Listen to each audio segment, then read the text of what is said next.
listening to. You're listening to. You're listening to. You're listening to. Again, and you're listening to Active FM. To Active FM. To Active FM. FM. To Active FM.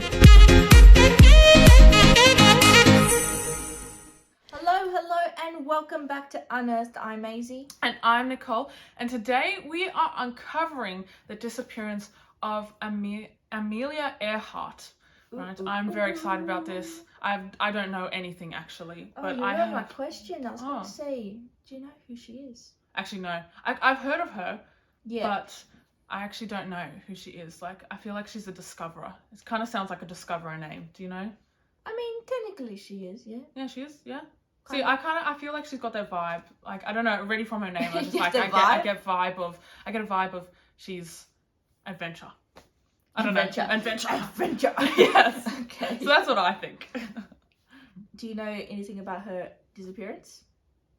No, I actually don't know. Nothing? I've actually never heard of her disappearance, to be honest, Wow. before this time. I literally no. All right. Well, Yeah. here's some Mhm. basic Yeah, background. please This tell me, is a because I have no summary. idea. So, she was an American aviator. You know what that is? I got it. The Venture. See? Adventure. Yeah, I got it you right. did, yeah. And her disappearance is one of like the greatest mysteries of Yeah. all time. And you'll Yeah. see why once we finish this. So wait, how did she disappear then? Wait, you're gonna That's tell the me. question. Okay, you're gonna tell That me. is the question. But what was she doing? Just wait. Okay. Yes, I So, got to hold back. Amelia and her navigator, Mhm. Fred Noonan, they Mhm. were on a potentially history-making around-the-world flight in 1937. Mm-hmm. So like way back when. Mm-hmm. But what happened was her aircraft called a Lockheed 10E Electra. What a cool name, hey? Yeah, no, it's Um, a nice name. Yeah, it disappeared after taking off from Papua New Guinea.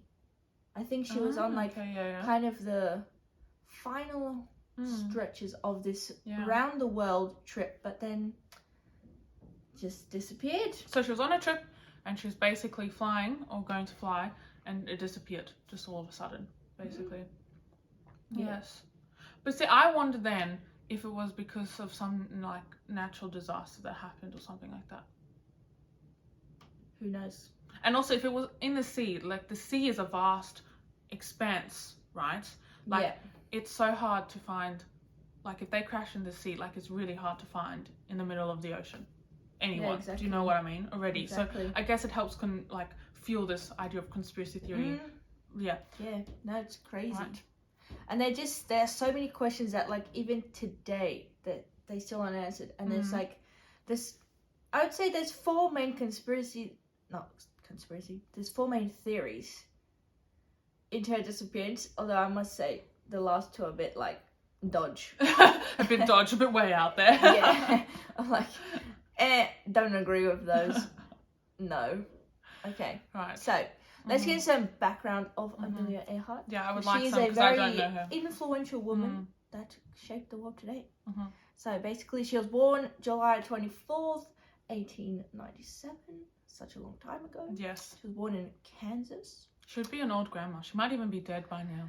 Like naturally, if she was still alive. She'd be over 100, bro. Yeah, so she would be like... Okay then. Sorry, I don't know why I had to add that point. It was very... I don't know either, but anyway. So she was an American aviator. Well, she was an American aviator who set various flying records and championed the advancement of women in aviation and in many other fields. So was this... You know how you have those two brothers who first invented the plane? Yeah, I don't know what then... Was this after that? Yes. Yeah, because didn't... I Quite thought a bit also... after, I think. I thought they flew around the world. Or was she the one who flew around the world? Because I'm pretty sure someone has Mate, flown she around the didn't world. fly around the world. She disappeared while she was trying to fly around the world. My goodness! Think about this. I'm just trying to understand. My mind is like just... Okay, whoa. just wait. Yes, okay. Right. So it was after the invention of the plane. What do you think? Yes, well, because she can fly. And I definitely know she wasn't the person who invented the plane, because I definitely know there were two brothers who invented the plane. The aeroplane. The first aeroplane. Stop looking at me like that. Why are you looking at me like that? She's looking at me like I'm stupid. I'm just gonna move on with Yes. what you just said. Anyway. So in order for her to like make great advancements in aviation, this stemmed from like when she was young and she like defied the traditional gender roles at the time. So she played basketball. Okay. So she was just doing men's, like what was classified as men's jobs and careers and stuff like that. Activities. Yeah. So she played basketball and she even took like a auto repair course and briefly attended college. Yeah, which is pretty cool. I thought they still attended college. Women could still attend college in that time. But maybe I'm wrong. I could be. The college bit is like not the. Yeah, but I guess thing. from in terms of being like a tradie or something like that. It's, She wasn't a tradie. Well, yeah, but engineering and stuff like that is is seen as a male dominant career or job. Yeah. Especially in that time, I would say. Yeah. So she was the first woman to fly solo across the Atlantic Ocean. Oh, and also the first person, like out of both genders, to fly solo from Hawaii to the US mainland. Oh, wow. Yeah. But sadly, her attempt to circumnavigate the globe resulted in her disappearance. Yeah. Very, very sad. Do you know what it kind of reminds me of? Is there was an Australian. Her name was Jessica, but I can't remember her last name. And she took a boat. Girl. Yeah, the boat. And she took a boat from. I think she was in. She started here. Yeah, she started in Australia, and she literally, and it was by herself in a boat and went around the world in her boat. That's like literally cool. traveled around the world. Yeah. And it kind of reminds me of that, but at least she didn't disappear then. So So during World War II, she was a Red Cross nurse's aide in Canada. And during this time, she was able to watch like the Royal Air Force, like not train, but like do their thing, like fight the war. Fight the war. That's the right word I'm looking for. Fight the war. But she wouldn't have been allowed to fly the plane. No. I don't think. So after the war, she moved back to the US, and she actually enrolled as a pre-med student at Columbia University. Oh, pre-med. This didn't last very long. No, obviously not, because she became an aviator, plane person. Yeah, because in December 1920, she took her first ever airplane ride in California with this famed World War I pilot called Frank Hawkes. And ever since then, she was hooked. Yes. And so she keep loved in mind, flying. This is December 1921. The next month, January 1921, December 1920, sorry. In January 1921, she took her first she took her first flying lesson with this female flight instructor called Netta Snook. Right. So she basically got on a plane, right, with this other very good, famous World War I pilot. Yes. She got hooked, and then a month later, basically, took her first flying lesson. Right. Yep. Okay, cool. And even later that year, in 1921, she even purchased her first aeroplane. What, she really purchased her? Wow. Yeah, the same year. She was devoted, man. Yeah, so this airplane was a second-hand yellow Kinner Airster. No idea what that means, but that's what it's called. And it was nicknamed the Canary. The Canary. That's I like that. That's a cool cool name, actually, the Canary. Yeah. And then in December 1921, so a year after she took her first airplane ride, she passed her flying test and she just went flying. Yeah, wow. Yeah. So she was hooked from the get-go. I just like, that's wow. Yeah, it's pretty cool. I guess like everyone has passion, and that was her passion, right? Yeah. She was passionate about flying. I'm going to list off a bunch of her aviation records. Her aviation rapid records. fire. 1922, first woman to fly solo above 14,000 feet. Very cool. 1932, first woman and second person to fly solo across Atlantic Ocean, which we said before. And actually, interestingly, from doing this, after her return, she was awarded the Distinguished Flying Cross by the Congress of America, which was awarded for heroism or extraordinary achievement while participating in aerial flight. And she was the first woman to receive this honor, which is pretty cool. Yeah. Then later, 1932, flew across the US. First woman to do that as well. Oh, like fly, like from from one coast end to the coast. coast. Yeah. Yeah, coast to coast. Yeah. And then 1935, she was the first person to fly solo from Hawaii to the US. Yes, which you did say that. Yes. Yeah, and then she actually set up this, I guess, organization you could call it, called the 99s. And it was an organization. Cool name, I feel. It was an organization for the advancement of female pilots. Oh yeah. She was Is it still obviously- around today or? Yeah. She was the first president, obviously. Yes. It still exists today, and it represents women flyers from 44 countries. Oh, that's cool. Pretty cool. That is awesome. Do you know what I want to know? Mhm. Is okay if you had to fly a plane or That'd be like so a boat cool. or have a boat. You know how they name boats and I guess they name airplanes, right? Yeah, yeah.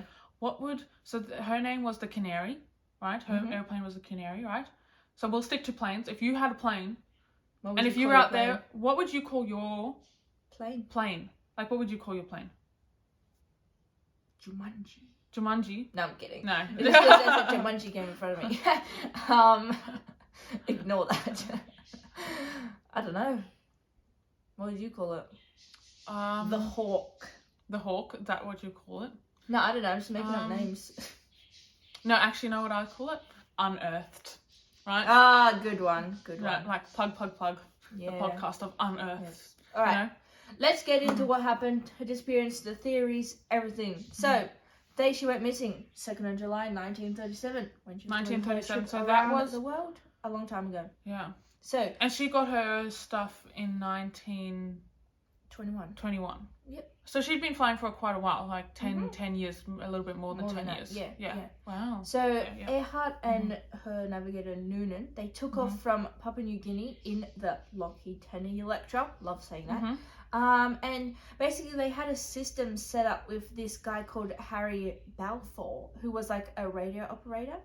And basically what would happen is they would send transmissions to each other every hour during this 18-hour trip to Howard Island. So that was their destination, Howard Island.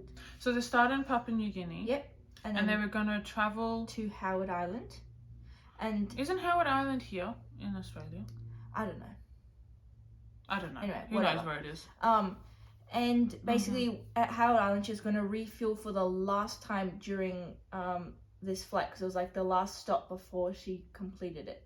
Oh, she okay, was, so like, it must have almost been finished. somewhere along her other journey, rather, like on the other Yeah, side of the world. yeah. Compared to where we are with Yeah, I Papua New don't Guinea, know. because Papua New Guinea is right above Australia.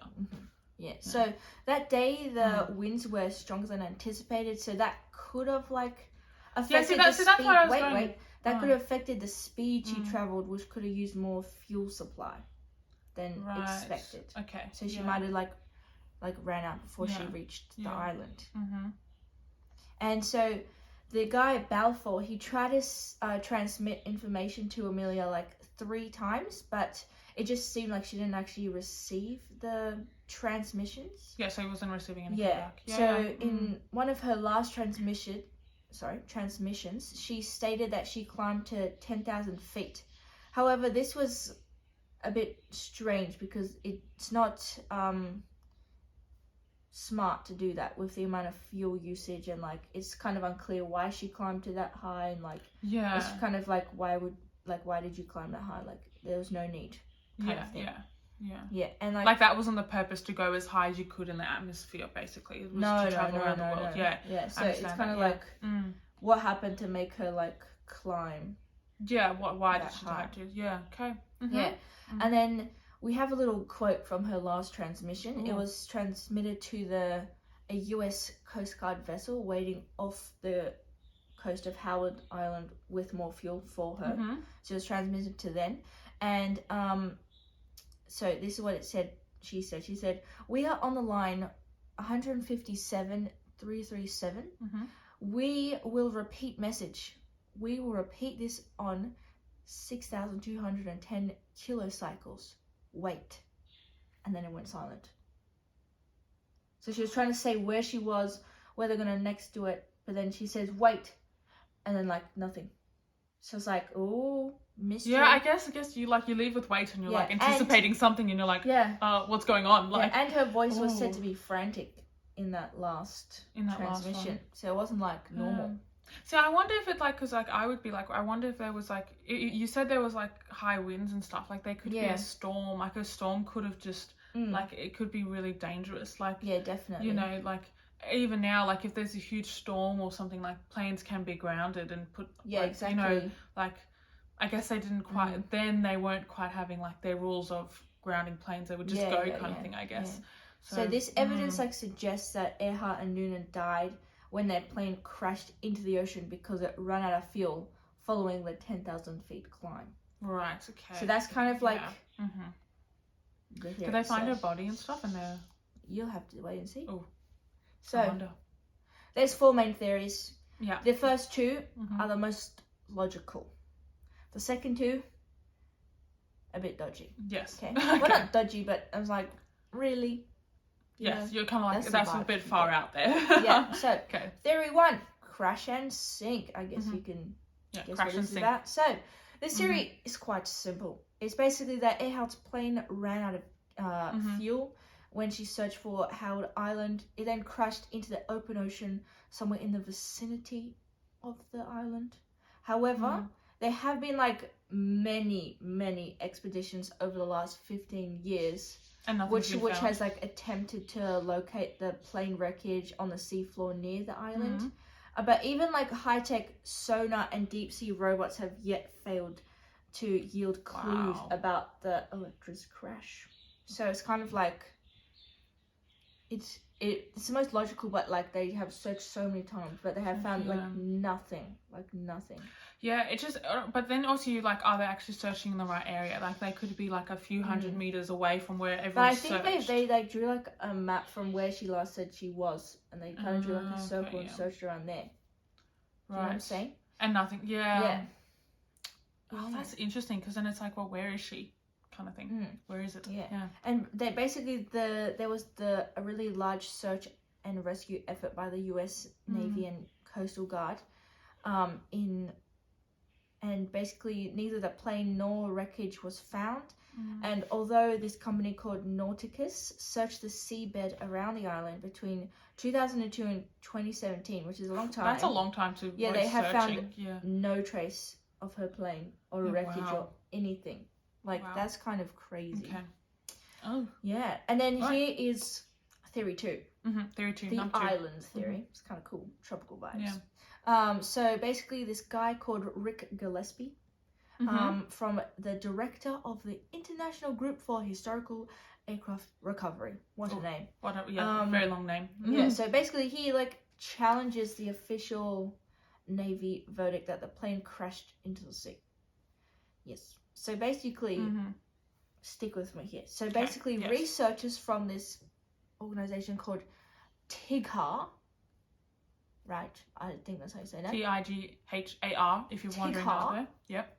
They say they found 57 credible signs out of 120 gathered from government and private radio operators. So they're saying that Earhart sent out distress signals that were on like different radio stations, I think they're called, and they have found like 57 evidence that she sent of out this. signals. Yeah. Okay. Because they said the distress signals were reportedly sent out for nearly a week after Earhart and Nuna's disappearance. They were actually trying to call for help. Oh, so this was okay. Yeah. So Gillespie claims that these signals indicate that Earhart crash landed the plane just off the shore of this island called Nukumaroro, which is an uninhabited island 350 miles southeast of Howard Island. So he's saying that they crash landed on the island and actually sent out like distress signals for like a week. For a week. Like saying, come help us, you know? Yeah. Okay. And this could have actually made sense because the island it lies on the line that Amelia gave as her position in the last like transmission, right? Yeah. However, all these distress signals were discounted by the US Navy, which following its extensive sea and air researches concluded that the plane had landed in the Pacific. So it's kind of like the US Navy don't think this is the thing. Okay. Yeah, but so 2 years after their disappearance, a British colonial officer said he discovered remains of a campsite on that island. Oh, like so. So that was like his most significant find was a partial human skeleton with 12 other bones. And this physician called Hoodless examined the bones and deduced that they belonged to a man who was short, stocky, and of European descent, which would not have been Earhart or Noonan, because that is not what they look like. Yes. So it's kind of like there were bones found, but like the bones they don't weren't, really match Yeah. the description of like Earhart and Noonan. So it's kind of like what's going on here? Yeah. So it's kind of like this theory is very Yeah. hasty and, Yeah. and just not accurate, maybe. And yeah. then you won't believe this. And then the physician buried the bones. Buried the bones. Buried the bones, which prevented further DNA analysis in the future. Why would you do that? Exactly. How silly. That is what? Yeah, and it's Okay. kind of also believed now that like his findings were like rushed and inaccurate. So it's kind of like could have been their bones, But could have not been. Yes. Yeah. So it's kind of skeptical.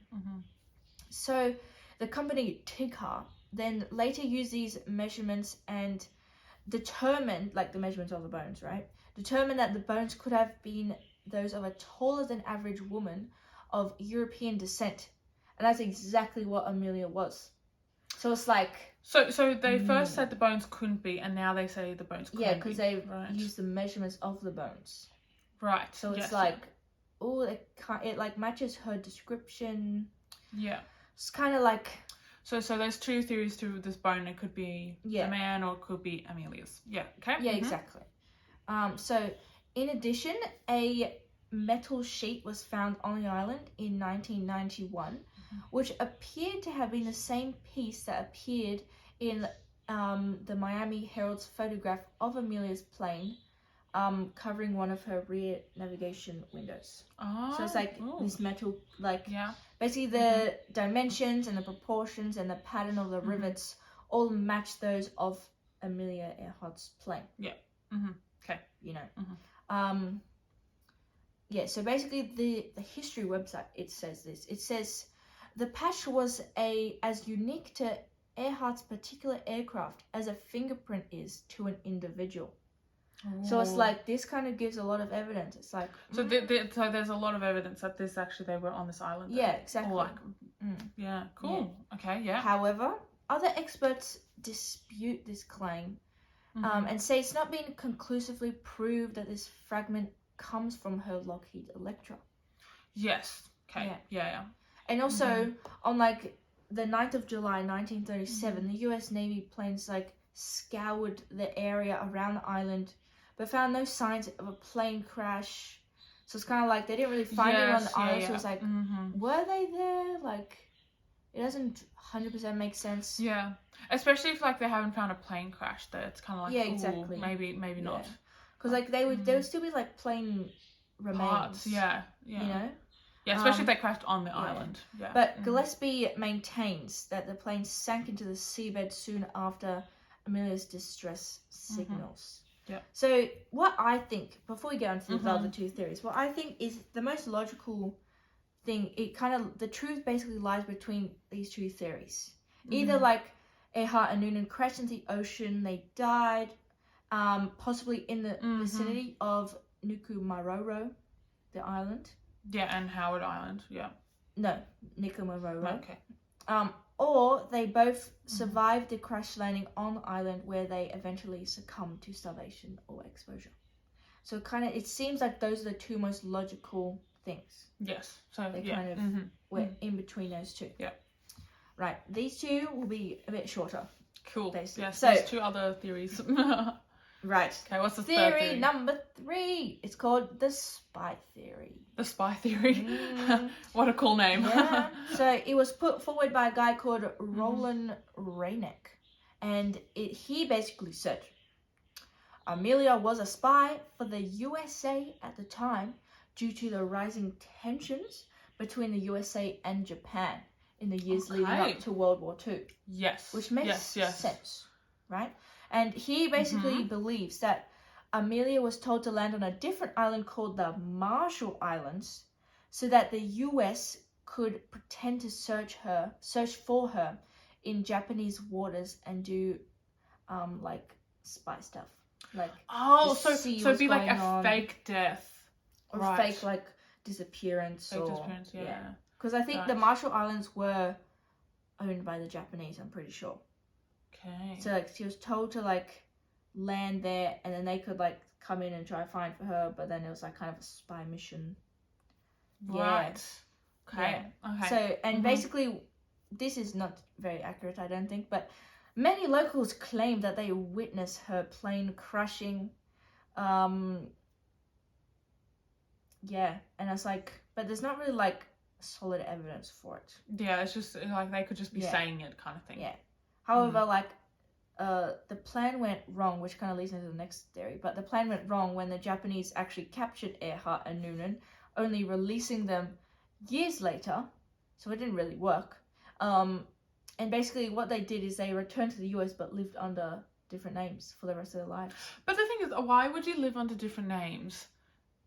Like, I don't think that would be, that's just a bit far-fetched. And also like, she loves flying so much, I'm like, surely she's going to go to an airfield and try to buy another plane. I feel like you would be like, oh, I'm Amelia Earhart, I want a plane. Like, you've just been awarded all these other things. That theory kind of, especially that of, oh, they lived under assumed names, is kind of just like, I think far-fetched a bit. But that's my personal opinion.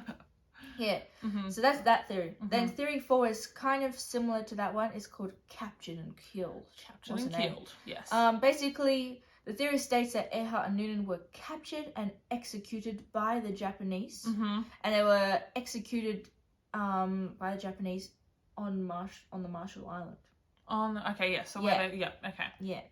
So basically, this also is so silly, but basically in 1944. A man named Thomas Devine claimed to have seen U.S. Marines guarding a hangar with Earhart's plane on the formerly Japanese island of Saipan. Oh. So some of the records included a photograph showing Earhart and Noonan on the Marshall Islands.